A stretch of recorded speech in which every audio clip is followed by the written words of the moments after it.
नमस्कार मित्रांनो, आज आपण बॉम्बे हायकोर्टाच्या 13 जुलै 2026 रोजी दिलेल्या एका अत्यंत महत्त्वाच्या निर्णयाबद्दल जाणून घेणार आहोत, जो महाराष्ट्रातील प्रत्येक फ्लॅट मालक, हाऊसिंग सोसायटी आणि बिल्डरसाठी महत्त्वाचा ठरणार आहे. ही केस पनवेलमधील एका सोसायटीची होती, जिथे एका फ्लॅट मालकाने महापालिकेची परवानगी न घेता टेरेसवर विटांच्या भिंती बांधल्या, 3 शेड उभारले, बेडरूमचा विस्तार केला आणि खुली जागा बंद केली. यामुळे वरच्या मजल्यावरील रहिवाशाने 2019 पासून अनेक तक्रारी केल्या, मात्र महापालिका आणि सोसायटीकडून वेळेवर कारवाई झाली नाही. अखेर हे प्रकरण बॉम्बे हायकोर्टात गेले. न्यायालयात पनवेल महानगरपालिकेनेही हे बांधकाम अनधिकृत असल्याचं मान्य केले आणि पूर्वी काही भाग तोडल्याचं सांगितले. मात्र संबंधित व्यक्तीने सिव्हिल कोर्टातून स्टेटस को मिळवल्यामुळे कारवाई थांबली होती.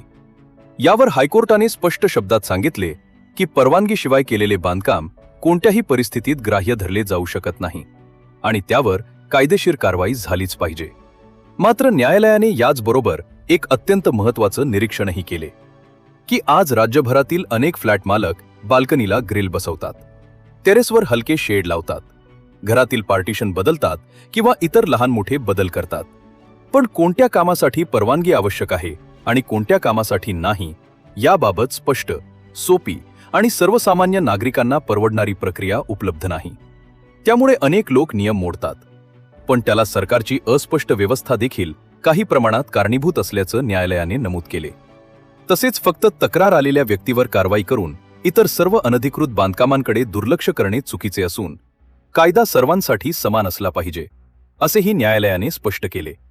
यामुळे संबंधित सोसायटीतील इतर सर्व अनधिकृत बाल्कनी, टेरेस आणि बांधकामांचीही तपासणी करून आवश्यक ती कारवाई करण्याचे आदेश महापालिकेला देण्यात आले.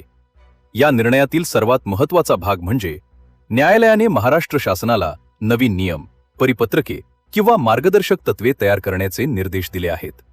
यामध्ये ओपन टेरेसवर शेड कधी लावता येईल, बाल्कनी किंवा खिडक्यांवर ग्रिल बसवण्याचे नियम काय असतील, फ्लॅटच्या आत कोणते बदल परवानगीशिवाय करता येतील आणि कोणत्या बदलांसाठी महापालिकेची पूर्वपरवानगी आवश्यक असेल, याबाबत स्पष्ट धोरण तयार करण्यास सांगितले आहे. याशिवाय नागरिकांनी प्रस्तावित बदलांचे फोटो, नकाशे आणि माहिती ऑनलाईन अपलोड करता येईल असे पोर्टल तयार करण्याची सूचनाही न्यायालयाने केली असून महापालिकेने ठराविक कालावधीत त्यावर निर्णय द्यावा आणि प्रत्येक मंजुरीला युनिक व्हेरिफिकेशन कोड असावा, अशी कल्पनाही मांडली आहे.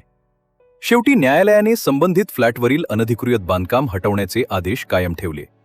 सिव्हिल कोर्टाने दिलेला स्टेटस को रद्द केला आणि स्पष्ट संदेश दिला की अनधिकृत बांधकामांना न्यायालयीन संरक्षण मिळू शकत नाही.